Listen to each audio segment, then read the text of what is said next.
Bonjour et bienvenue à toutes et à tous, Olympiennes et Olympiens. J'espère que vous allez tous très bien. Nous sommes lundi, début de semaine. Nous sommes le 4 mars. Bon anniversaire à tous ceux qui sont nés le 4 mars. Et aujourd'hui, on va parler d'un sujet sur le coach. Encore une fois, on va avoir un petit peu les choix tactiques de Gasset, de Jean-Louis Gasset. On le voit qu'il n'est pas figé dans ses idées. Il commence à montrer qu'il a des choix de tacticien hors pair.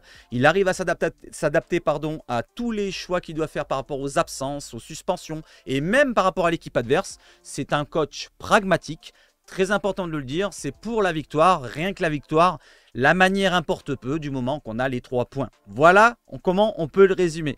Allez, avant cela, on va partir sur la vidéo. Le petit like, le petit commentaire si tu veux, la petite cloche et l'abonnement. Voilà, n'hésitez pas pour tous ceux qui aiment le contenu.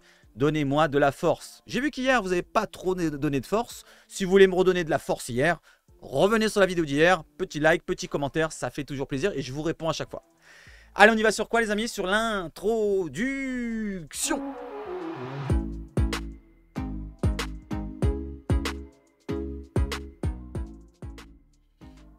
Allez, on va sur quoi? On va sur l'éphéméride. Donc nous sommes le 4 mars. Bon anniversaire encore une fois à tous ceux qui sont nés le 4 mars.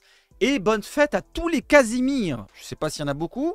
Ceux qui s'appellent Casimir, qui n'hésitent pas à le dire dans les commentaires. Allez, les Olympiens qui sont nés donc un 4 mars. Nous avons René Carillo. J'ai pas connu. Elpidio Dil, je l'ai connu. C'était un petit attaquant, milieu offensif attaquant, je crois que c'était. Il était petit de taille, il était chauve, voilà, il avait une grosse tête, il me semble. Donc 2001-2002. Et je crois même que c'était Bernard Tapie qui l'avait recruté. Je crois qu'il y avait un imbroglio sur ce recrutement. N'hésitez pas à me dire si vous avez les renseignements et les anecdotes. Pascal Rousseau qui a joué en 1989-90 et Jovan Stankovic, milieu de terrain venu de l'Espagne je crois, qui était élégant mais qui n'a pas réussi à l'OM en 2000-2001. Voilà les amis, et on continue derrière avec quoi? Avec l'actualité. Avant d'aller sur l'actualité, on va se faire un petit point sur le planning de la semaine de mes streams sur Twitch et sur YouTube. Vous avez donc demain, ou ce soir plutôt lundi 4 à 21 h, je fais un petit live carrière OM. Donc je continue ma carrière avec l'Olympique de Marseille sur Football Manager. Ceux qui veulent venir me voir, n'hésitez pas à partir de 21 h. Demain soir, 20h30, pareil, on recommence. On fera d'autres choses aussi. Il n'y aura pas que de la carrière Football Manager, peut-être un autre jeu pour se détendre. Mercredi, on se retrouve cette fois pour l'Olympique de Marseille, vraiment au sérieux, avec le match OM Villarreal. On se fera l'avant-match entre nous, donc sur Twitch exclusivement. Jeudi, malheureusement, je ne travaille, je ne pourrai pas faire le live du match pour le commentaire, mais je reviendrai avec vous vendredi, donc vendredi 8, à partir de 20h30, le débrief d'OM Villarreal. J'espère qu'il y aura du monde, puisqu'on sera sur YouTube, donc on sera sur YouTube et sur Twitch en même temps. Après, j'ai mis FM24, peut-être qu'en fin de soirée, si je me sens, on se fera une petite partie de FM ou d'autres choses. Voilà les amis, le week-end, je travaille encore, malheureusement, pas d'OM Nantes pour ma part, mais j'en parlerai de toute façon dans toutes les vidéos du matin. Allez, on enchaîne avec quoi les amis? Avec l'actualité, et cette fois, ça concerne d'abord place aux féminines. Place aux féminines, c'est terminé comme il dit BOM. Ils ont gagné, elles ont gagné. L'OM s'impose sur la pelouse de l'OM Campus face à Montauban sur le score de 4-1. Ils n'avaient pas gagné depuis l'année 2024. Ils avaient fait 2 matchs nuls, une défaite il me semble bien. Et là, ils retrouvent le chemin de la victoire. Coralie Monguilon a marqué un doublé, Mama Diop a marqué un but et Jenny Perret, celle qui portera la flamme avec Valentin Rongier, a marqué son petit but. Avec ce 4-1, vous voyez qu'au classement, les Marseillaises remontent sur le podium à la 3e place. Il faudra être dans les 2 premiers pour monter en division 1, comme il l'a mis là, BOM, c'est parfait d'avoir mis les petits triangles rouges. Et pour l'instant, la lutte à la montée est encore possible pour l'Olympique de Marseille, avec 2 points de retard sur Strasbourg, 5 points d'avance sur Nice et 4 points de retard sur le premier qui est le FC Nantes. Il reste 9 matchs à nos Olympiennes pour aller chercher cette montée, on y croit. Allez, j'enchaîne derrière avec quoi les amis? Avec le classement cette fois de notre équipe de cœur, c'est l'Olympique de Marseille masculine qui est désormais 7e. On a grappillé 2 places lors de cette 24e journée avec cette victoire et cette 2e consécutive en Ligue 1. L'OM donc se replace avec 36 points à 3 points de la première place européenne qui est occupée par les Lensois. Donc les Lensois qui ont gagné du côté de Lyon 3-0 hier, c'est parfait pour eux et c'est tant mieux pour les Lyonnais. Ils ont gagné donc 3-0 et se replacent devant l'OM avec 3 points d'avance. La différence de but, l'OM grâce à sa victoire de 4 buts d'écart arrive avec un +12, les Lensois plus 9, Nice plus 6. Donc pour l'instant, on peut se dire qu'on peut se battre par rapport à ces équipes-là qui sont qu'à 3, 4 points. Lille est un cran au-dessus à 5 points, mais c'est pas loin. C'est pas rédhibitoire les 5 points. Il reste encore 10 rencontres. Les amis, on continue avec quoi? Avec l'équipe type. L'équipe type de l'équipe, justement, le 11 de l'équipe, avec 2 Olympiens qui sont Klos et Mbemba. Pas de Balerdi, d'ailleurs on va en parler juste après. Meilleur coach, bien sûr, Jean-Louis Gasset avec sa petite casquette, avec une note de 7 sur 10.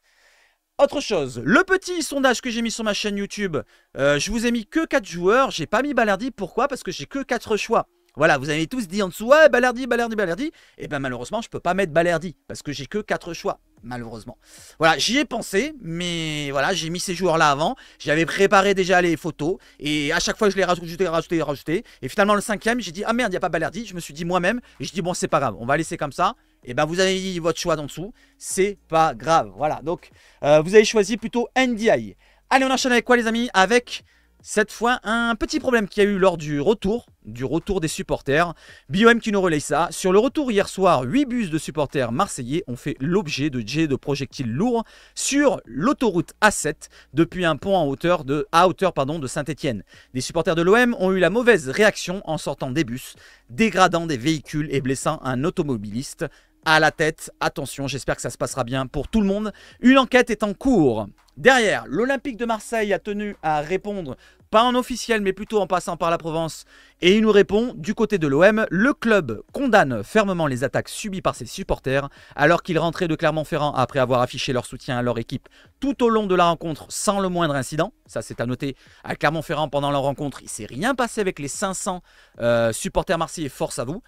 Et s'étonne que le déroulement des faits et que le contexte n'ait pas été rapporté de manière plus précise sans aucune mention de l'implication active dans les incidents du conducteur pris à partie. La personne qui est blessée dans sa voiture, prise à partie par les supporters qui sont sortis des bus marseillais, donc des Marseillais, ils ont pris à partie un conducteur d'une voiture. Est-ce qu'elle ne serait pas concernée par justement les jets de projectiles? C'est peut-être pour ça qu'il a été pris à partie. Faut aussi le préciser, c'est ce que veut dire l'Olympique de Marseille, alors que du côté de la préfecture, dans ce que vous avez lu juste avant ici dans l'écriteau en blanc, il ne précise pas si le conducteur est fautif aussi d'avoir fait des dingueries. Voilà, on va arrêter de parler de ça. Moi, tous ces petits trucs-là qui sont un petit peu dans la violence et tout, j'aime pas trop. J'aime pas trop et on va se reconcentrer un petit peu sur notre sujet principal. Jean-Louis Gasset. Jean-Louis Gasset qui nous dit quoi? Qui nous fait quoi? Les Olympiens ont tous dormi à la commanderie, comme je vous l'avais dit hier, et ont eu un entraînement ce dimanche sur le terrain. Demain, donc aujourd'hui, Jean-Louis Gasset laissera ses joueurs au repos avant d'entrer mardi dans la préparation du match face à Villarreal selon la Provence. Donc aujourd'hui, pas d'entraînement pour l'Olympique de Marseille. Demain, ils reviendront à l'entraînement. Donc c'est un jour tranquille, repos pour les joueurs. C'est comme une récompense. Et surtout, après les rencontres, il les fait dormir au centre d'entraînement pour un petit peu la cohésion. Comme je vous l'ai dit hier, c'est très important qu'on reste unis jusqu'à la fin de saison en mode commando. Derrière, le choix de Jean-Louis Gasset. Alors dernièrement, on avait parlé de Pablo Longoria qui avait dit c'est moi, c'est mon choix. Tessier, ça avait été relayé par je ne sais plus quel média qui avait dit que c'était Tessier plutôt qui était plutôt le premier à avoir visé Gasset avec ses intermédiaires. Et là, RMC nous répond que Mehdi Benassia était à l'origine de la venue de Jean-Louis Gasset à l'OM, voyant que l'aventure avec Gennaro Gattuso ne prenait pas la bonne direction. Cela dit, Benassia, un jour avant, il avait dit on espère se lancer sur une période de 3-4 ans, pourquoi pas avec Gattuso. Juste un jour avant. Donc voilà, il a vu directement avec une défaite à Brest et ça fait clash. Et ça fait clash, et ça fait clash. Allez, on va partir sur quoi les amis? On va partir sur le sujet principal, les choix tactiques de notre cher coach, Monsieur Gattuso. Gasset, le coach anti-système. Alors je vais tout vous lire, je vais vous ouvrir l'article comme d'habitude. Si ça s'ouvre... Hop, voilà. Alors j'agrandis les écritures, tchac, tchac, tchac, pour que vous voyez avec vos petits yeux. Voilà, le coach Gasset, coach anti-système, Gaël Bidot, qui nous écrit cet article. Allez, n'hésitez pas à me dire si ça vous plaît, que je lise des articles comme ça, hein, pour ceux qui découvrent la chaîne. Troisième match et troisième schéma tactique pour l'OM de Jean-Louis Gasset. Comme je vous l'ai dit en début d'introduction, je vous ai dit, il n'est pas figé dans une seule idée de coaching, de schéma tactique. Il ne reste pas qu'en 3-5-2, en 3-4-2-1, en 3-4-1-2 ou en 4-3-3 comme voulait faire Gattuso ou en 4-4-2 comme voulait faire Marcelino. Comme ils le disent là, que fera l'Héraultais jeudi face à l'immuable 4-4-2 de Marcelino? Et pourquoi pas un 4-4-2 face à un 4-4-2? Parce que n'oublions pas, contre Clermont, Le 4-4-2, il était là. En losange, certes, mais il y était là. En diamant, si vous voulez, mais il était là. Allez, à Clermont, samedi, l'entraîneur olympien a surpris en reconduisant son schéma tactique avec une défense à 4. Il ne cache pas que les circonstances guident ses choix. Comme je vous l'ai dit, c'est par rapport aux absences, aux suspensions, avec les blessures ici et là. Donc, il n'y a pas que ça aussi. Il y a le choix de l'adversaire. Si on a un adversaire qui joue peut-être dans un système, lui, il va s'adapter. Et c'est très important de le dire. Allez, s'il n'y en a qu'un qui doit rire jaune depuis 2 semaines, c'est bien Gennaro Gattuso. Le Calabré a été exfiltré le 19 février au lendemain, alors attendez, j'enlève ça, au lendemain de la défaite des Olympiens à Brest 1-0. Mais ses anciens joueurs pensent toujours à lui. Ce qu'il s'est passé, c'est aussi notre responsabilité. C'est aussi à Gattuso, grâce à Gattuso qu'on gagne. On s'est réveillé, je ne sais pas pourquoi, a déclaré Leonardo Balerdi dans un étroit couloir du stade Gabriel Montpied qui faisait office de zone mixte samedi soir. Je continue, j'en suis là. Comme un écho aux déclarations de Jean-Louis Gasset au moment de sa prise de fonction, ils se sentent responsables. Ils aimaient leur entraîneur, ils avaient beaucoup d'affection pour lui. Si jamais il a regardé ses anciens protégés pulvériser la lanterne rouge clermontoise 5-1, Gattuso aura également constaté que c'est en optant une nouvelle fois pour une défense à 4 que son successeur a signé son 3e succès en autant de rencontres. Et l'on se rappelle que l'Italien s'était entêté dans cette idée sans réussite, alors que tout Marseille réclamait un retour à une défense à 3, un symbole des ères bénies de Sampaoli et Tudor. Un schéma qu'ils avaient adopté à contre-cœur le 6 novembre, victoire contre Lyon 6-0. Victoire contre Lyon 6-0 6-0, il s'est trompé, c'est 3-0 si je ne me trompe pas. La Provence, vous êtes trompé, c'est pas 6-0, c'est 3-0. Avec un « il faut que je mette à part mon ego et mon credo footballistique » et qu'il avait abandonné le 21 janvier, élimination en Coupe de France à Rennes au tir au but. Je ne suis pas un entraîneur pour jouer en 3-5-2. Si vous voulez ça, il faudra changer. Et c'est arrivé comme ça. Avait-il lancé comme une prémonition quelques jours avant de se démettre. Il faut tenir compte de beaucoup de choses. Voilà, comme je vous l'ai dit, il y a beaucoup de paramètres à prendre en compte si on joue dans un schéma comme ça, avec une tactique avec des ailiers qui montent ici et là. Voilà, il faut prendre tout en compte. Gasset, lui, il n'est arrivé à Marseille qu'avec un seul credo. Mettre les joueurs à leur bonne position. C'est ça son leitmotiv quand il est arrivé. Il a dit « je veux remettre les joueurs à leur bonne position ». D'abord les têtes, bien sûr. Petit à petit, on va monter étage par étape par étape. Et là, il met les joueurs à leur bonne position. D'ailleurs, on peut en parler. Ndiaye, on le revoit, il revit en rejouant dans l'axe. Il était sur le côté droit avec Gattuso sur les derniers matchs. C'était vraiment en deçà de tout. Et là, quand on l'a remis dans l'axe, franchement, c'est vraiment le lion de l'attaque. Ndiaye, pour moi, c'est le lion de l'attaque. C'est vraiment lui qui mène le milieu de terrain jusqu'à l'attaque et qui parfois même marque des buts maintenant. Pour son baptême du feu contre le Shakhtar, les Roltais avaient réhabilité le 3-5-2 avec Jonathan Klaus et Quentin Merlin en piston. En l'absence du premier nommé, donc Jonathan Klaus, suspendu 3 jours plus tard contre Montpellier 4-1, il avait alors opté pour un système asymétrique. Un curieux mais efficace 3-4-3 avec le ballon, transformable en 4-2-3-1 en phase défensive. Et oui, avec Mbemba qui venait défendre derrière en latéral droit. En Auvergne, les circonstances ont de nouveau dicté ses choix. Il faut tenir compte de beaucoup de choses, analysait-il la veille du match. 1. Les joueurs que vous allez avoir à votre disposition.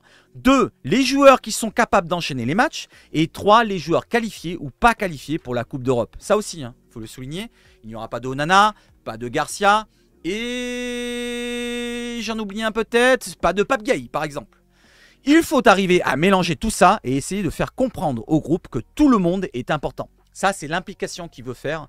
Le groupe, il veut le concerner au total. C'est pour ça qu'il fait beaucoup de changements. Il fait les 5 changements. Et ça, c'est très important de le souligner encore. Il concerne tout le monde. Mode commando, comme il dit.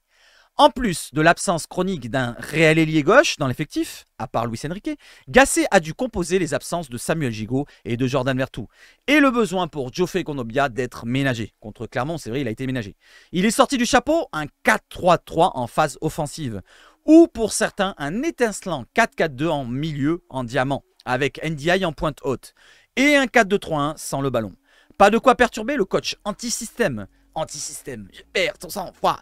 Il ne perd pas son sang-froid, pardon. Les joueurs ont joué dans tous les systèmes. En défense à 4, en défense à 5. Ce sont des professionnels. De très bons joueurs, ils sont capables de jouer dans tous les systèmes.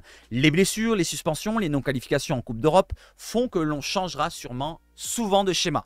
Donc on va pas rester figé avec une défense à 4 ou une défense à 3 ou tout ce que vous voulez, le schéma au milieu, le schéma d'attaque, ça va beaucoup bouger avec Gasset. Il y a des joueurs que l'on a du mal à remplacer. Oui, certains joueurs qu'on a du mal à remplacer dans certains systèmes. Oui, par exemple, si on doit jouer avec des pistons, avec un Klos, ça va être difficile de remplacer, ou avec un Merlin côté gauche. On a Ulysse Garcia, mais en Coupe d'Europe, on ne peut pas. Donc c'est assez difficile de remplacer certains postes et certains joueurs. Prochain épisode du Gasset Balls, jeudi soir au Vélodrome contre le Villarreal de Marcelino et son sacro-saint 4-4-2 qui n'avait pas fait les joies du début de saison olympien. En défense à 4, en défense à 5, ce sont des professionnels, de très bons joueurs, je répète. Ils sont capables de jouer dans tous les systèmes. Jean-Louis Gasset. Voilà l'article que je voulais vous lire et vous donner mon avis là-dessus. Qu'est-ce que vous en pensez? Le fait qu'il s'adapte à toutes les situations par rapport, comme je vous l'ai dit, aux absences, aux présences, que ce soit en Coupe d'Europe ou en Ligue 1, c'est différent, avec des joueurs qui sont plutôt adaptés à un joueur, un schéma ici et là. Donc il s'adapte à ses propres joueurs, il les met dans les bonnes dispositions, dans les bonnes positions, dans leur bon profil, et derrière il s'adapte aussi à l'adversaire. Par exemple, Marcelino joue en 4-4-2, peut-être que face à lui, vu qu'il y a 2 attaquants, il mettra que 3 défenseurs. S'il y a 3, peut-être qu'il mettra 4. Vous voyez ce que je veux dire? Voilà, n'hésitez pas à réagir à l'article. Et on va sur quoi les amis? Je ne vais pas m'attarder sur la Provence, il y a un autre article, mais c'est pas très intéressant. On va sur l'autre écran. Allez, on revient sur Gasset. Donc le choix de Gasset, vous l'avez vu. Benassia qui l'a choisi. Et derrière, on a failli avoir ce coach-là, Montagnier. Avant que l'OM s'intéresse à Gasset via Benassia et le recrutement. Pardon, et le recrute? Ah, s'intéresse à Gasset via Benassia et le recrute. Le profet de Montagnier avait été discuté, mais rapidement écarté, selon Fabrice Hawkins de RMC Sport. Voilà. Est-ce que ça vous aurait plu d'avoir un Montagnier du côté de l'OM? N'hésitez pas à me dire. Allez, je continue. Et cette fois, je vais boire un coup. N'hésitez pas à lire. Je vais vous le lire quand même. C'est Aminarit qui nous répond du côté de Téléfoot. Donc du côté de Téléfoot hier matin. Aminarit nous dit « Il est arrivé avec beaucoup de calme et de sérénité en parlant de Gasset. Comme il nous l'a dit, le talent, on l'a dans cette équipe. On le sait depuis les premiers jours. Je pense que ça a été un problème plutôt mental que technico-tactique, comme dirait Dédé. » Voilà, il a tout à fait raison. C'est les têtes avant tout, la confiance qui est arrivée. Et maintenant, tout le monde se libère. Maintenant, il essaye de mettre des schémas tactiques en place. Faut être un peu plus sérieux aussi. Allez, on continue justement avec Aminarit qui nous parle de qui? Il nous parle de Pierre-Emerick Aubameyang. Et Aminarit nous fait l'éloge de Pierre-Emerick Aubameyang. Je pense que c'est le monsieur plus de notre saison. Il est adroit devant le but, mais ça on le savait déjà. Le fait qu'il retrouve son efficacité habituelle, ça nous permet de respirer. Très important d'avoir un super buteur, un serial buteur. Voilà, comme Aubameyang qui est déjà à 19 buts. D'ailleurs, on va voir sa fiche à Pierre-Emerick Aubameyang qui a mis 50 buts en Ligue 1. Toute compétition confondue. En Ligue 1, rien qu'en Ligue 1, il a marqué 50 buts tout le long de sa carrière avec Saint-Etienne, avec l'OM et avec... avec qui il a joué sinon Saint-Etienne? C'est tout je crois, non? N'hésitez pas à me dire s'il a fait un autre club, je ne m'en rappelle plus. Et derrière cela, j'ai la fiche de toutes les stats de Pierre-Emerick Aubameyang. Alors c'est un petit peu confus, mais je vais vous les citer. Pierre-Emerick Aubameyang est le joueur qui est tout en haut en vert. Il a marqué donc 19 buts. C'est les petites briquettes qui sont en bleu. Et il a délivré 8 passes décisives, si je ne me trompe pas. Donc 27 stats en 35 rencontres.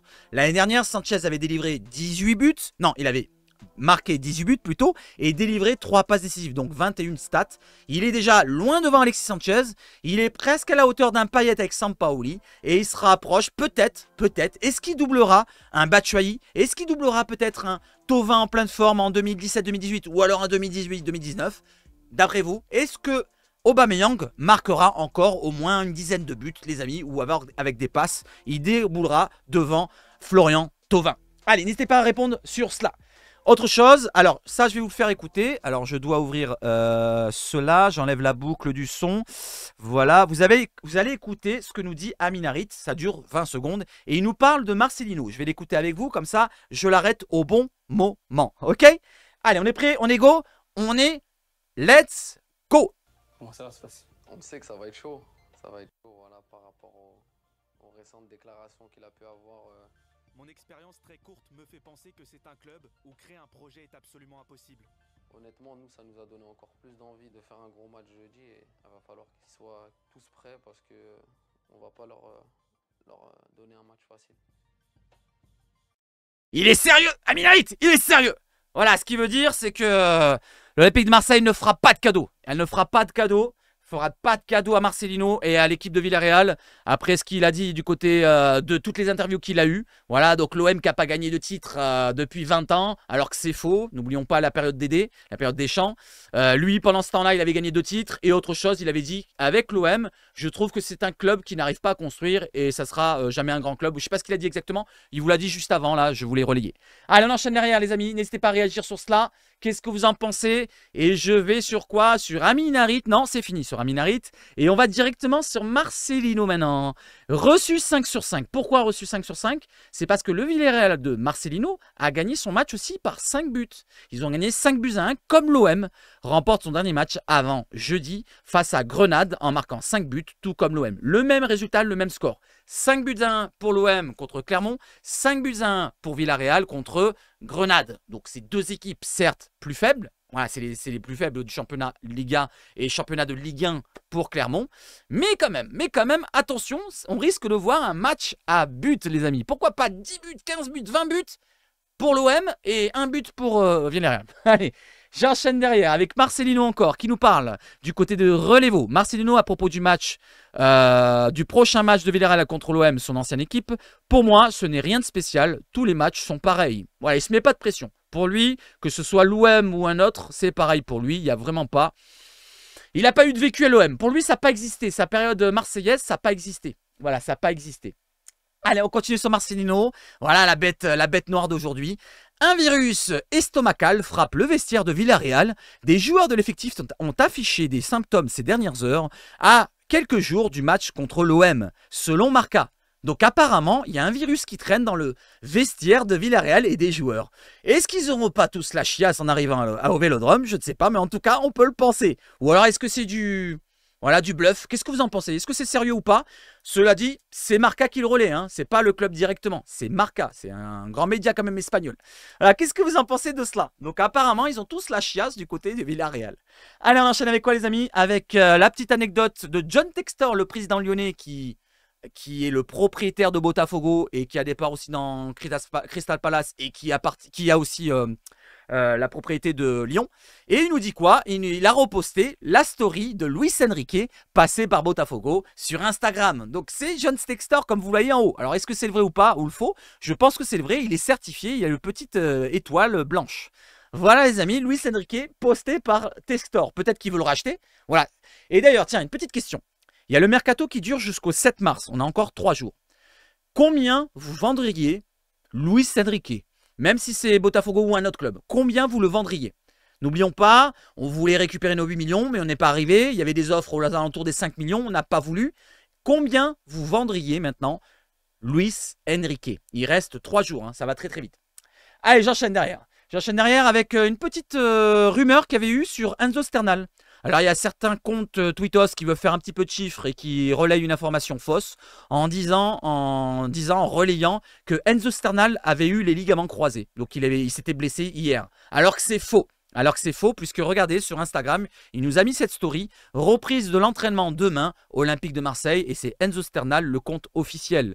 Derrière Édition Marseille qui nous dit, Enzo Sternal n'a absolument aucune blessure. Ceux qui ont inventé cette info de merde, je le vois comme un souhait qu'il se blesse, sinon on ne peut pas inventer une chose pareille, honte à vous. Voilà, bon. Bref, il le dit de plutôt façon plus directe que moi, mais en tout cas, il l'a dit. Allez, autre chose, on va terminer sur quoi les amis? On va terminer sur un petit bonbon. Allez, un petit bonbon, le petit bonbon de Dimitri Payet. Est-ce que vous l'avez vu ce but? Je vous le montre directement. Alors, je laisse le son, pourquoi pas. Let's go, ça dure quelques secondes. Regardez l'écran 5-4-2-1, j'envoie. Allez, on voit Dimitri Payet qui récupère le ballon. Non, c'est pas là. Là, il est là. Il est allé dans l'axe. Il est dans l'axe. Dimitri Payet qui est dans l'axe. J'enlève le son. Voilà, pour pas être straqué. Le centre. Et Payet qui marque.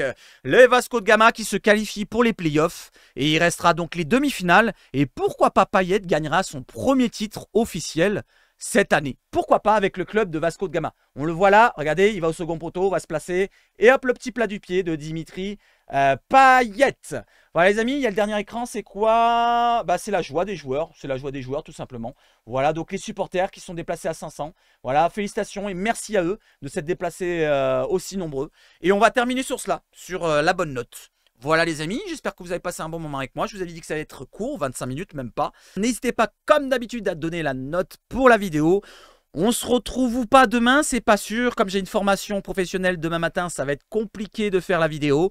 Je vais essayer quand même de donner de la force et de vous la faire. Et je vais vous souhaiter une excellente journée de lundi. N'oubliez pas la force pour la chaîne. N'oubliez pas, c'est vous qui me la donnez la force, hein. Moi, je suis tout seul. Si j'ai pas de force de votre part, ben, malheureusement, je ne tiendrai pas sur YouTube. Je vous souhaite de passer une excellente journée. Vive le foot chez Sebach Foot. Et surtout, allez l'OM!